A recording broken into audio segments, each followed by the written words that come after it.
Euskal Herriko Laborantza Ganbarak arbol lepatuetaz ikastaro bat antolatzen du otsailaren 8 eta hor animatzaile izanen da Dominique Massion gurekin duguna, egunon. Bonjour. Arbol lepatuak aipatu aintzina, orkesten altzira edo zer duzuzuk arbol lepatuetaz interesan, nondik duzu? Bien, écoutez, moi, ce qui m'a attiré, ce sont d'abord des arbres de mon enfance, puisqu'il y en avait dans la ferme, la petite ferme de mes parents. Et j'ai vu mon père les tailler, j'ai moi-même joué dans ces arbres étant petit. Et je pense qu'étant aussi artiste, leurs formes tout à fait évocatrices m'ont aussi marqué. Zer da, galdudan zerbait beraz arbol lepatuak? Alors, c'est une pratique qui a été répandue absolument partout avant l'arrivée des énergies fossiles, le charbon, le pétrole, le gaz, l'électricité.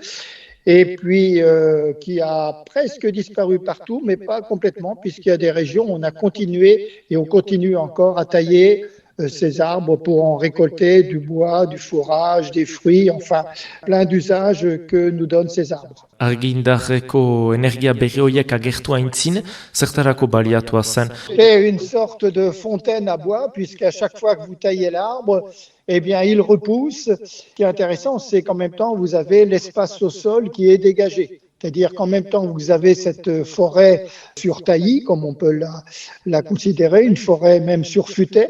Le sol est dégagé, ce qui permet à la fois d'avoir de l'élevage et des cultures en même temps qu'on a une production de l'arbre. Zuaintz guziak olak imatzen aldira? À pratiquement tous les feuillus, et on trouve même des conifères taillés de la sorte. Egiteko manera bat bada, ala ere, zuaintzari errespetatuz, behar da egin astapeneko kimatze lan bat forma bat emaitez, gero aski erregularra izan behar da, edo pixkat nola nahi egiten alda. Complètement. La trogne, c'est un arbre qui se crée quand le sujet est jeune, hein, et ensuite, quand on l'a créé une première fois, on a été en fait un jeune sujet.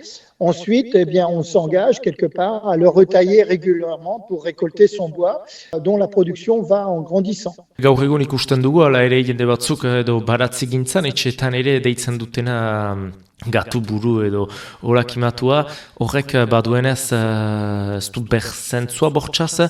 Si, ça c'est une forme de trogne, mais plutôt urbaine, dont l'usage, l'aspect était plus décoratif qu'utilitaire au sens strictement de la récolte, du fourrage ou du bois. Alors que la trogne paysanne du Pays Basque, c'est celle de chênes pédonculés, c'est celle de hêtres dans les altitudes plus hautes, et c'est aussi celle de platane qu'on rencontre le long des cours d'eau ou dans les milieux humides. Eta gaur eguna, horrela berriz pusatu edo usaiako garaiko lan hori hartuz, zertarako da gero egur hori sutarako balio duna, interesgarri izaten aldera? Alors là, c'est pas du tout dans un objectif esthétique, c'est vraiment dans un objectif de production. Et l'intérêt aujourd'hui qu'on a, c'est que cette production, on peut la valoriser par le broyage, ce qui permet d'alimenter des chaudières bois déchiquetés, de faire de la litière pour le bétail, de faire du paillage pour des plantations ou de l'utiliser aussi en maraîchage. Enfin, il y a plein d'usages qui sont facilités par la mécanisation. Et comme cet arbre est un arbre de proximité, un arbre dont la production va être renouvelable, on est complètement dans des usages liés aux problématiques d'aujourd'hui, avec cette pérennité de l'usage, avec en plus la biodiversité qu'apportent ces arbres.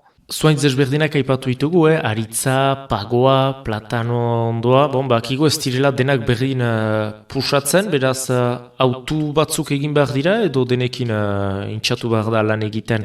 Il faut garder un mélange parce que les usages ne sont pas forcément les mêmes et puis être dans la monoculture, c'est jamais très bon.